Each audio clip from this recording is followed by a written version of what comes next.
Bismillahirrahmanirrahim. Assalamualaikum warahmatullahi wabarakatuh. Selamat pagi semuanya. Semoga murid-muridku semua dalam keadaan sehat walafiat. Alhamdulillah, hari ini adalah pertemuan pertama kita. Walaupun jarak jauh, kita harus tetap semangat dalam menuntut ilmu. Sebelum kita memulai pembelajaran kita awali dengan bersama-sama membaca basmalah. Bismillahirrahmanirrahim.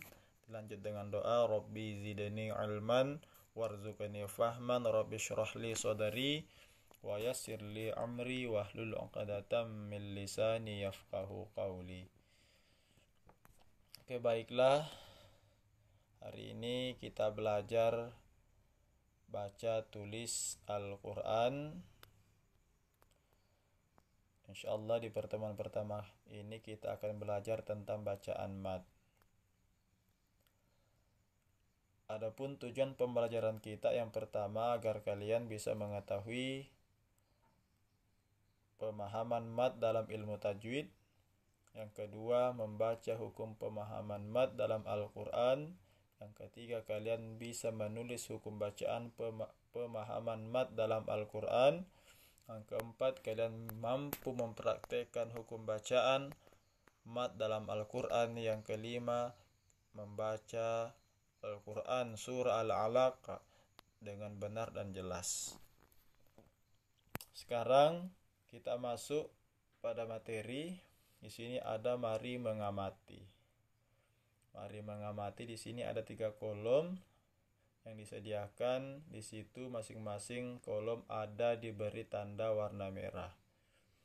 Di situ kalian diberi tantangan, kira-kira bacaan kalian yang ketiga itu apakah sudah benar atau masih salah.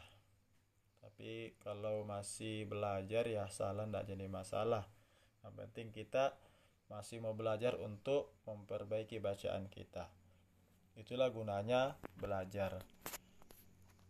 Oke, yang pertama di situ Bapak bacakan min ilmihi.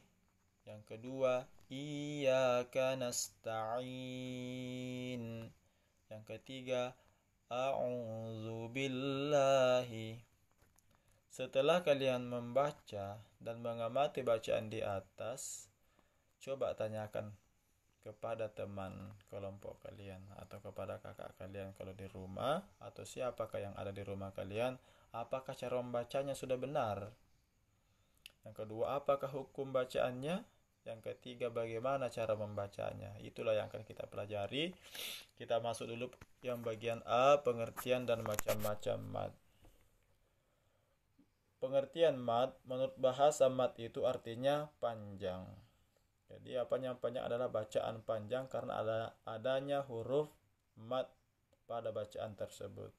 Sedangkan menurut istilah, mad adalah suatu huruf yang dibaca panjang.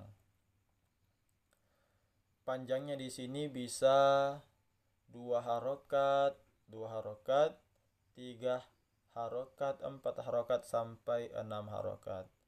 Di sini ada alif. Kalau 1 alif itu sama dengan 2 harokat. Kalau 2 alif sama dengan 4 harokat. Sedangkan 3 alif sama dengan 6 harokat. Kalau 1,5 alif sama dengan 3 harokat. Dan 2,5 alif sama dengan 5 harokat. Itu bisa kalian catat di bukunya. Jadi Bapak minta kalian mencatat hal-hal penting yang kalian dengar dari video ini, yang kalian pahami dari video ini, dan nanti Bapak minta kalian foto dan kirimkan ke WA pribadi Bapak. Sekarang kita belajar tentang huruf mad. Huruf mad ada 3, yaitu yang pertama ada alif, yang kedua ya, yang ketiga adalah wa. Tapi kalau Bapak sering menyebutnya ada 3, yang pertama alif, yang kedua ya sukun, yang ketiga adalah waw sukun. Jadi kalau Bapak ditanya ada berapa huruf mad, Bapak seringnya menjawab itu adalah alif, ada 3 alif, maksudnya Satu alif, dua ya sukun, yang ketiga adalah waw sukun. Kenapa seperti itu? Karena kalau ya itu harus sukun syaratnya. Syarat utamanya adalah dia harus sukun, dan yang waw juga harus sukun. Kalau alif tidak. Kita lihat syaratnya. Yang pertama, alif harus jatuh sesudah huruf yang berharokat fathah. Sedangkan ianya harus sukun. Ini tadi yang Bapak bilang, langsung ya sukun. Ia harus sukun dan jatuh sesudah huruf yang berharokat kasrah. Sedangkan yang ketiga adalah waw. Waw juga harus sukun. Jadi lebih simpel kalau kita menyebutkan alif, ia sukun, dan waw sukun. Kalau waw sukun jatuh sesudah huruf yang berharokat dhammah. Kita lihat contohnya masing-masing. Kalau Bapak sering menggunakan kalimat seperti ini. Syaratnya adalah alif, huruf sebelumnya adalah berharokat fathah. Sama saja kalau kita mengatakan alif itu jatuh sesudah huruf yang berharokat fathah. Kalau Bapak menggunakan alifnya, huruf sebelumnya berharokat fathah. Sedangkan ya sukun, huruf sebelumnya berharokat kasrah. Kalau waw sukun, huruf sebelumnya berharokat dhammah. Contohnya, yang alif dulu nomor 1, di situ ada contoh bima. Di situ ada huruf mad yaitu alif, sedangkan huruf sebelumnya adalah huruf mim dan berharokat fathah. Jadi di situ posisinya alif jatuh sesudah huruf yang berharokat fathah. Apa huruf yang berharokat fathah? Adalah huruf mim. Jadi itu dibaca panjang. Selanjutnya yang nomor 2, di situ fi jidiha. Di situ ya sukun, huruf sebelumnya adalah huruf fa yang berharakat kasrah. Maka tadi sesuai, ya sukunnya jatuh sesudah huruf berharakat kasrah atau ya sukun sebelumnya huruf yang berharakat fathah. Di situ setelah jim juga ji, di situ juga ya sukun, huruf sebelumnya adalah jim yang berharakat kasrah atau ya sukun jatuh setelah huruf yang berharakat kasrah itu huruf jim. Dan yang ketiga di situ ada huruf ha. Ha juga di situ dibaca panjang karena huruf setelahnya ada mad alif di situ dan hanya berharakat fathah. Sedangkan yang ketiga waw sukun, di situ contohnya adalah yuladu. Jadi yuladu, yu-nya dibaca panjang. Kenapa? Karena huruf setelahnya adalah ada waw sukun, sedangkan ya-nya berharakat dhammah. Jadi di sini posisinya waw sukun jatuh sesudah huruf yang berharakat dhammah. Atau kalimat yang kedua, waw sukun, huruf sebelumnya adalah huruf yang berharakat dhammah. Sekarang kita masuk di macam-macam mad. Menurut ilmu tajwid, bacaan mad itu secara umum ada 2 macam. Yang pertama ada mad tabi'i atau mad asli. Yang kedua ada mad far'i. Nah, sekarang kita akan membedakan kedua bacaan mad tersebut. Yang pertama, kita belajar dulu mad tabi'i atau mad asli.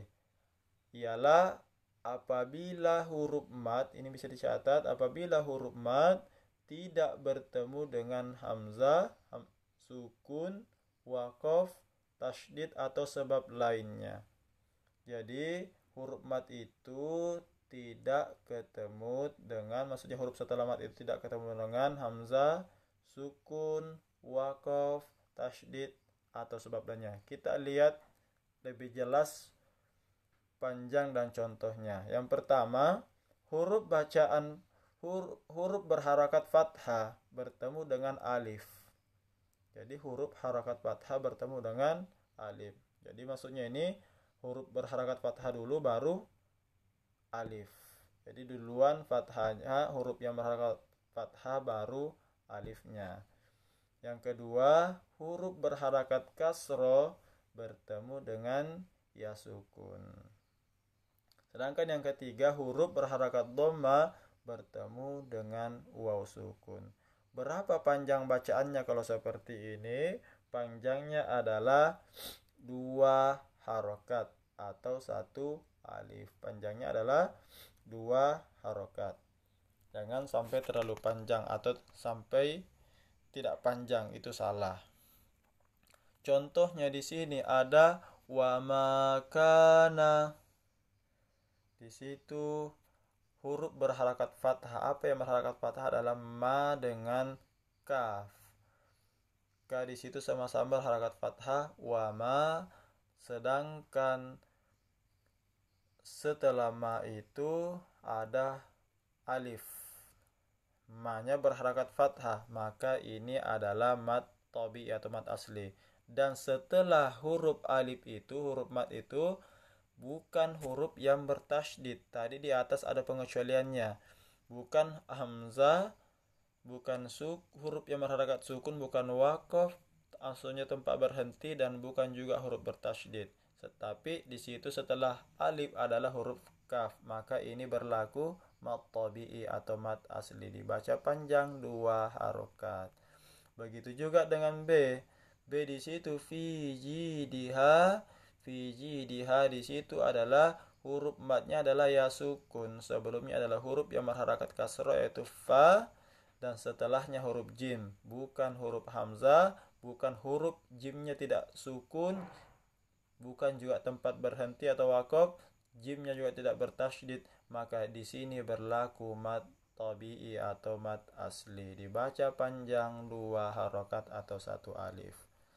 Yang C, a'udzu billahi, waw sukun di situ sebelumnya adalah ain yang berharakat dhamma, jadi waw sukun jatuh sesudah huruf yang berharakat dhamma. Maka setelah waw sukun di situ bukan huruf hamzah, bukan dha-nya tidak sukun, bukan juga wakaf atau tempat berhenti, dan juga tidak bertasydid, maka ini adalah mad tabi'i. Seandainya dia bertasydid, setelahnya adalah hamzah, maka beda lagi, ada hukum bacaan yang lain. Selanjutnya ini ada aku rajin latihan. Ini bisa kalian kerjakan di rumah. Nah, kalau masih belajar, masih banyak tugas yang lain, tidak apa-apa, nanti aja dikerjakan. Ini sebagai bahan latihan aja untuk menguatkan seberapa paham kalian tentang materi yang kita hari ini tentang mat. Di sini ada nomor 1 contoh, Bapak jawabkan nomor 1, alladzi. Cara mengerjakannya, silahkan cari huruf matnya terlebih dahulu. Apakah ada mat alif di sini? A-nya ada barisnya, berarti bukan huruf mat. Lam bukan huruf mat, dha bukan huruf mat, sedangkan huruf mat di depannya ada ya, ya sukun. Sebelum ya sukun tadi syaratnya adalah huruf yang berharakat kasroh sesuai, berarti huruf berharakat kasroh bertemu dengan ya sukun. Begitu cara menjawabnya. Selanjutnya mad far'i. Mad far'i artinya adalah mad cabang. Artinya bacaan mad yang terjadi karena salah satu sebab. Berapa panjangnya mad far'i? Di sini ada beberapa panjangnya, mulai dari 2 harokat seperti mad tabi'i sampai dengan 6 harokat. Jadi 2 harokat sampai 6 harokat. Jadi di sini kalau 1 alif sama dengan 2 harokat, 2 alif sama dengan 4 harokat, 3 alif sama dengan 6 harokat. Sedangkan 1,5 alif sama dengan 3 harokat, 2,5 alif sama dengan 5 harokat. Jadi sampai 6 harokat. Sekarang pembagian dari mad far'i. Mad far'i itu dibagi menjadi 13 macam. Nah, ini penting juga. Mad far'i itu terbagi menjadi 13 macam, yaitu yang pertama ada mad wajib muttasil, yang kedua mad jaiz munfasil. Untuk hari ini kita bahas dulu yang 2 ini. Sebenarnya di sini yang sudah Bapak kirimkan ada 3, tapi kita bahas dulu 2 saja, mad wajib muttasil dengan mad jaiz munfasil. Insyaallah minggu depan kita akan membahas selanjutnya mad arid dengan mad yang lainnya. Di sini mad wajib muttasil dengan mad jaiz munfasil ini hampir sama. Kesamaannya adalah dari artinya Mad wajib muttasil adalah apabila huruf mad bertemu, maksudnya apabila huruf mad tabi'i tadi ada 3, ada alif sebelumnya fathah, ya sukun sebelumnya kasrah, dan waw sukun sebelumnya dhamma, bertemu dengan hamzah. Begitu juga dengan mad jaiz munfasil, apabila ada mad tabi'i bertemu hamzah. Tapi perbedaannya kalau mad wajib muttasil adalah apabila ada huruf mad tabi'i bertemu dengan hamzah dalam satu kata. Tapi kalau mad jaiz munfasil apabila ada huruf mad bertemu dengan hamzah tidak dalam satu kata. Kalau mad wajib dalam satu kata, sedangkan mad jaiz tidak dalam satu kata atau 2 kata. Sekarang perbedaannya, perbedaan panjang. Untuk panjang bacaan, untuk mad wajib muttasil di sini di buku tertulis 2,5 alif atau 5 harakat. Bisa ditambah catatannya di sana. Panjang bacaan mad wajib muttasil. Panjang bacaan mad wajib muttasil adalah 5 harokat sampai 6 harokat. Sedangkan untuk mad jaiz munfasil, panjang bacaannya mad jaiz munfasil di sini panjang bacaannya adalah 2, 4 sampai 5 harokat. Boleh 2, 4 sampai 5 harokat. Kalau mad wajib 5 sampai 6 harokat. Maksudnya boleh 2,5 alif atau 3 alif. Sekarang bagaimana cara membedakan dari kedua mad ini, mad wajib dengan mad jaiz? Tadi pengertiannya ada yang dalam satu kata dan ada di lain kata atau di 2 kata. Sekarang kita akan mencoba membedakannya menggunakan catatan Bapak. Perhatikan. Di sini ada mad wajib muttasil dan di sebelah kiri ada mad jaiz munfasil. Perhatikan. Bapak akan tunjuk. Kalau mad wajib muttasil tadi panjangnya sudah 5 sampai 6 harokat, sedangkan mad jaiz munfasil 2, 4 sampai 5 harokat. Sekarang bagaimana cara membedakannya? Tadi kalau mad wajib huruf mad bertemu dengan hamzah dalam satu kata, sedangkan mad jaiz huruf mad bertemu dengan hamzah tidak dalam satu kata atau di lain kata. Bagaimana cara mengetahuinya? Membedakannya dengan mudah. Ini caranya dengan mudah membedakan kedua mad tersebut. Kalau mad wajib muttasil, huruf madnya bertemu dengan hamzahnya. Hamzahnya seperti ini posisi bentuknya, ya, yang seperti ini posisinya. Kalau sedangkan kalau mad jaiz munfasil, huruf mad bertemu hamzah tapi hamzahnya hamzah alif, maksudnya seperti ini, alif atau hamzah alif. Kalau tadi mad wajib bertemu dengan hamzah, betul-betul hamzah. Tetapi kalau mad jaiz bertemu dengannya alif atau alif hamzah. Kalau seperti ini pasti ini 2 kata. Tapi kalau bertemu dengan hamzah seperti ini pasti 1 kata, 1 arti. Ya. Berarti kalau seperti ini adalah mad wajib muttasil. Kalau baca Al-Qur'an bisa kalian nanti temukan dalam Al-Qur'an, oh ini mad wajib karena hamzahnya seperti ini. Huruf madnya bertemu dengan hamzah. Hamzah seperti ini pasti dalam 1 kata. Kalau ini bertemunya huruf mad dengan alifnya seperti ini, maka ini disebut mad pasti dalam 2 kata. Ini pasti mad jaiz munfasil. Sekarang bagaimana dengan contohnya? Di sini Bapak sudah tuliskan contoh sya'a. Di sini ada huruf mad, yaitu mad alif. Mad alif huruf sebelumnya adalah fathah sesuai dan setelahnya ada hamzah seperti ini. Maka ini mad wajib muttasil yang harus dibaca 5 sampai 6 harokat. Illa ma Allah. Jadi dibaca 5 sampai 6 harokat. Sedangkan di sini penggunaan mad alif juga huruf sebelumnya mim berharakat fathah sesuai dan huruf setelahnya adalah hamzah. Hamzahnya seperti ini, alif. Tidak seperti ini. Maka ini pasti dua kata. Ini berarti mad jaiz munfasil, bukan mad wajib. Berarti dibaca panjangnya adalah boleh 2, boleh 4, sampai 5 harokat. Mungkin sudah jelas.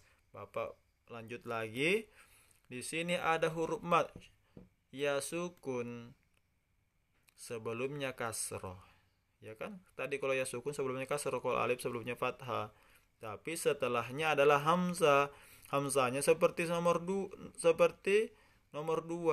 Maka ini adalah satu kata, berarti mad wajib mutasil. Tapi kalau iya seperti ini, ya sukunnya hurufnya sebelumnya kasroh, setelahnya hamzah, bukan hamzah seperti nomor 2, tapi hamzah maksudnya alif. Maka pasti ini adalah mad jaiz munfasil. Panjangnya adalah 2, 4 sampai 5 harokat. Begitu juga yang ini. Waw sukun sebelumnya dhammah bertemu dengan hamzah seperti ini, maka ini adalah mad wajib muttasil. Panjangnya adalah 5 sampai 6 harokat. Sedangkan ini waw sukun sebelumnya dhammah bertemu dengan hamzah seperti ini, alif, maka ini adalah mad jaiz munfasil. Maka ini dibaca 2, 4 sampai 5 harokat. Jadi sudah jelas, kita sudah belajar 3 mad asli atau mad tabi'i. Yang kedua, pembagian dari mad far'i, yaitu mad wajib muttasil dengan mad jaiz munfasil. Tadi kalau mad wajib bertemu apabila huruf mad bertemu dengan hamzah dalam satu kata, sedangkan kalau mad jaiz bertemunya bukan dalam satu kata atau di lain kata atau di dua kata. Mungkin itu saja untuk pembelajaran kita hari ini. Semoga bermanfaat untuk kita semua. Kita akhiri dengan sama-sama membaca hamdalah. Alhamdulillahirabbil alamin. Sekian, assalamualaikum warahmatullahi wabarakatuh.